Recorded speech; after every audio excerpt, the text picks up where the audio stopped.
My husband, Robert, and I met as high school classmates. Our story began during a school trip in our sophomore year. I had always dreamed of becoming a doctor, while Robert harbored aspirations of becoming a lawyer.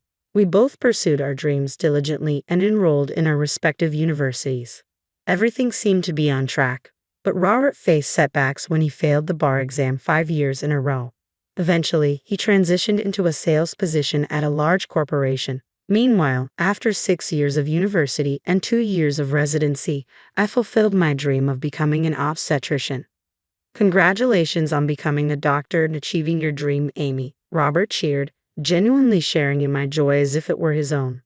Thank you. I think things are going to get even busier now. I'm sorry if I have to cancel our dates more often than before. During my residency, I was called in for emergencies several times, and now as a full-fledged obstetrician, the responsibility is even greater. Babies come on their own schedule, so I have to be ready 24/7, 365 days a year. There won't be much time for dates or anything like that, I said, feeling guilty as I explained to Robert. To my surprise, he replied, "So why don't we just get married?" Huh? Get married? Yeah, that way we can always be together. You can go to work whenever you need to. If we have a child and you suddenly have to go to work, I'll support you. Surprised by his unexpected proposal, I found solace in his comforting words. I remember tearfully responding, "Thank you, I really appreciate it. Being an OB/GYN is unique. It's about bringing life into the world. While we treat illnesses too, there's a joy in this field that's unparalleled. It feels like my true calling." I'm 35 now, and I've been practicing as an OB/GYN for 9 years. I've witnessed countless births and delivered many babies. However, I continued, Robert and I have been married for 7 years, and we haven't had any children. We both adore kids, and initially Robert was enthusiastic about having a large family. He used to say, "I want lots of kids. I'll work hard for them." But that eagerness has waned over time. I used to believe that having children was a blessing beyond our control, but lately it feels less important. We hardly ever go out together on our days off anymore. Robert has been spending a lot of time locked away in his room lately. He's installed a lock on the door and always ensures it's secured when he's inside. Initially, we used to sleep together in the same bedroom after we got married. However, due to my unpredictable work schedule, which sometimes requires me to leave the house in the middle of the night, we decided to sleep separately to avoid disturbing Robert. Furthermore, when I have late shifts or night duties and am not at home, Robert also tends to return home late. We have a dog at home, and we've set up a pet cam in the living room where the dog's kennel is located. This camera sends notifications to our phones whenever someone enters the house, allowing us to keep an eye on our pet. Both Robert and I are aware of the camera and can access its feed from our phones. One day, during a night shift at work, my phone buzzed with an unexpected notification. It was around the usual time Robert would return home, but something about it felt off. Taking advantage of a break, I quickly glanced at my phone. To my surprise and confusion, it displayed a video showing my husband alongside a pair of women's legs in a skirt. "What is this?" I unintentionally blurted out in the break room. Concerned nurses nearby asked if everything was all right, to which I managed a weak smile and brushed it off as nothing. After that incident, the notifications indicating Robert's return home at his usual time became more frequent on nights I worked late shifts. Each time I checked, only the woman's feet were visible in the videos.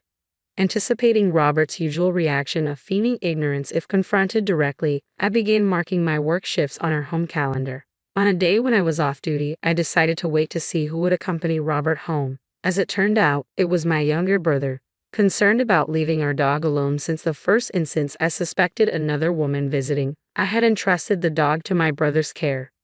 I waited in my brother's car for half an hour. True to form, Robert arrived precisely on schedule, accompanied by a woman who walked beside him, their arms linked. Seeing the scene unfold, I expected to feel overwhelmed, but perhaps having my much younger brother beside me kept me surprisingly composed. Without hesitation, I started recording a video with my phone. "My brother-in-law is bold, isn't he worried about being seen by the neighbors?" my brother remarked once I finished filming the two of them entering comfortably through the front door. "Yeah, there must be people watching. It would be strange if there weren't," I replied, nodding in agreement. Glancing around, I noticed it was rush hour, with neighbors returning home. Working irregular shifts, I hadn't previously noticed this, But it suddenly dawned on me that this was the typical time for people to arrive back home. That night, I stayed at my brother's place, enjoying time with my beloved dog before turning in for some sleep. The next day, I decided to pay a visit to a neighbor whom I trusted and shared a close bond with. I asked about Robert and the woman I had seen with him. It turned out that the neighbor had also found the situation suspicious and had inquired about it. Robert had reportedly explained that she was his sister, a response that the neighbors accepted, knowing that I also had a younger brother. With this additional confirmation from my neighbor, I began contemplating when to broach the topic of divorce with Robert. Just as I was pondering this, a familiar face appeared unexpectedly in my consultation room, issuing a warning. "Thank you in advance," said the woman who entered with a worried tone, whom I suspected to be Robert's mistress. Suppressing a gasp, I quickly composed myself. Switching into professional mode, I calmly stated, "Congratulations, you're 8 weeks pregnant." "Really? That's wonderful, doctor. Do you think it's a girl or a boy?" she asked eagerly. "We can't determine the gender yet, but everything looks good at this stage," I assured her. "Oh, I hope it's a girl. He really wants a daughter," she murmured softly, gently caressing her belly. Without prompting, she continued, "I'm not married yet, but now that I'm pregnant, I'm thinking of persuading him to marry me."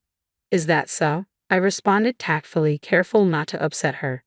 "Actually, he finalized his divorce just 2 months ago. Traditionally, they say you should wait 100 days before remarrying." "Really?" she replied, surprised. "Is your boyfriend, the father of your baby, here at the hospital today?" I inquired. "Yes, he's waiting for me in the car," she answered. Her face lit up with joy. I informed her that I would like to speak with him as well. With a smile, she left to fetch him. 15 minutes later, after attending to other patients in the meantime, I called her back into the room. As expected, Robert entered behind her. He awkwardly muttered, "Excuse me," upon seeing my professional demeanor. "What? Huh? Why is Amy here?" he exclaimed, glancing at the nameplate on the office wall. "No way. I use my husband's surname, not my maiden name." While many female doctors opt to keep their maiden names professionally, mine was uncommon and challenging to pronounce. In contrast, Robert's surname was the most common in the state, likely leading him to overlook it at the hospital. In my workplace, there were no other doctors with my last name in the department, so I used just my last name on the nameplate. Seeing Robert's bewildered expression, the woman looked puzzled. "Amy, that's me, right? We came in together," she said, confused. "Of course, I'm Amy," I responded, taken aback. "His lover's name is Amelia, so she must think she's Amy. But using the same nickname for your wife and mistress is beyond despicable." Caught off guard by his mistress, Robert stuttered, No, it's not like that." Sensing the need to clarify, I stepped in. "Amelia, my full name is Jamie. I also go by Amy." "What, Bobby? You been cheating, Bobby?" I couldn't help but find it almost comical that a 35-year-old man was being called Bobby in this situation. "Huh? Oh, I get it. You have her call you Bobby. Did you tell her where I work?" No, I completely forgot you work here," Robert stammered, clearly caught off guard. It appeared he either hadn't paid attention or never bothered to inquire about where I worked. Despite this, his mistress continued to confront him. "Bobby, who is this woman?" she demanded. No, Robert struggled to come up with an explanation. "Well, I'm not surprised," his mistress asserted. "According to what I've been told, Robert divorced me 2 months ago." Confronted by Robert's silence, I decided to clarify the situation for his mistress. "Amelia, I'm Robert's wife." "What, Robert? So you lied about divorcing her to marry me?" The mistress turned to Robert, incredulous. "It's not like that right now. Just please be quiet, Amy," Robert finally interjected. "What are you saying? We need to clear this up. You've been lying to me, haven't you?" I pressed, feeling the urgency to uncover the truth. I said, "Just stop," Robert replied, clearly flustered. It was understandable. Nobody could remain composed while being accused by their mistress in front of their wife. "When did your relationship with Robert begin?" I asked the mistress, who answered honestly, "About a year ago." "I see. So you were aware that Robert was married when you started seeing him, correct?" I inquired further. But Bobby told me his marriage was falling apart due to his wife's constant infidelity. The mistress defended herself. "Even so, having a relationship with a married man could have consequences." I responded calmly but firmly. "But he's already divorced, right?" she asked, seeking reassurance. "We're not divorced," Robert interjected, attempting to silence his mistress once more. However, his attempt only escalated their argument in the examination room. Several nurses noticed the commotion and entered the room. Realizing this could disrupt further consultations, I promptly called for security to escort them both out. Later that night, I arranged to meet them at a coffee shop to discuss everything. During lunch, I briefed my brother on the situation and asked him to join us.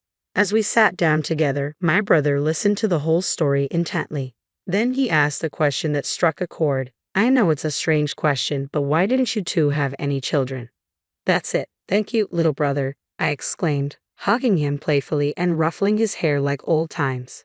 My brother chuckled and pushed me away gently but offered his unwavering support. "Let me know if there's anything I can do to help. I'm not afraid of anything anymore. From now on, I'm going to hit them with the hardest punishment." That evening, as we waited for Robert and his mistress at the coffee shop, they arrived and immediately accused me. "You're having an affair too, aren't you?" At these words, my brother spoke up. "Long time no see, brother-in-law. How have you been?" "Huh? Brother-in-law? You don't mean?" Robert stammered, confused. "Yes," I confirmed. "He was just a teenager when we got married. My brother and I are 9 years apart, and in the 7 years since our wedding, he had matured significantly, making it understandable that Robert didn't recognize him."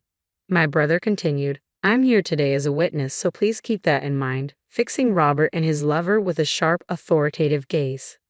"A witness?" Robert blurted out. What he didn't know was that my brother had become a lawyer specializing in divorce cases. He had been aware of Robert's repeated bar exam failures and had tactfully never brought it up. "More importantly, let's continue our conversation from earlier. Here, I brought this." I presented an envelope. Inside was a divorce paper with my portion already filled out. "Sign this right now." "What, a considerate woman bringing the papers herself?" Robert retorted, now looking rather smug as he quickly filled out the papers. Robert's lover, seemingly excited, exclaimed, "After 100 days, I can officially be Mrs. CEO." I immediately asked, "Mrs. CEO, what are you talking about?" "Robert said he's the CEO of a top-tier company," she replied, while Robert's eyes began to dart nervously. Yeah, that's right," he mumbled. I couldn't help but burst into laughter. Seeing me doubled over in laughter, Robert's lover looked perplexed. "What's so funny?" "Oh, I'm sorry," I said, catching my breath. "Who did you say is a CEO?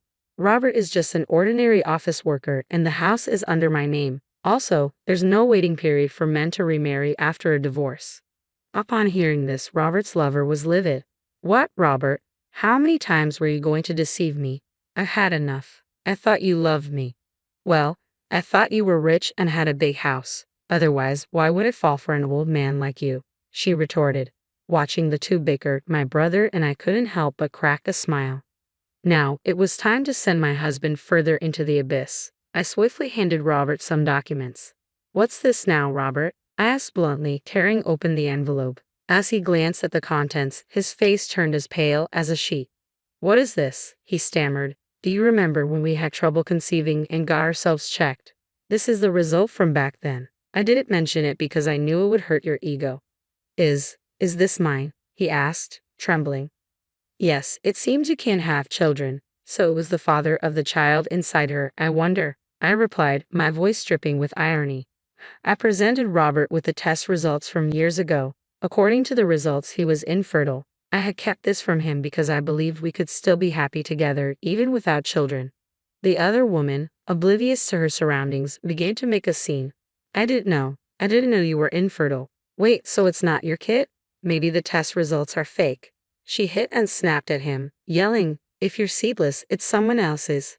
I didn't know who the father was planning to marry you because you earned the most." Hearing that, my brother and I were left speechless. As the two of them continued to argue, we tried to calm them down, worried they disturbed the other customers. But they were unstoppable. My brother, being a lawyer, began to explain their situation. "I will be demanding compensation from both Robert and his mistress," he stated firmly. The two of them protested, crying, "We don't have any money." But that wasn't our concern. My brother informed them that if they continued to complain, he would take them to court. Faced with this threat, they reluctantly agreed to pay. The next day, I promptly submitted the divorce papers and kicked Robert out of my house. Unable to manage on his own, Robert was disowned by his parents and ended up marrying his mistress, Amelia. Desperate for a child, he decided to raise her unborn baby as his own despite not knowing who the father was. Amelia likely figured it would be cheaper to raise the child together and share the burden of the compensation. Robert started working tirelessly to pay off the compensation for both himself and Amelia. Once she gave birth, Amelia planned to put the baby in daycare and find a part-time job. Meanwhile, I sold my house and stayed with my brother until I found a new place. As I was preparing to move into my new home, my brother asked me to stay, but I brushed him off, saying, "You'll never get a girlfriend if I'm around." Of course, I took the dog, and we are now happily settled in our new home. Moving forward, I plan to continue my work and remain dedicated to bringing many more lives into the world.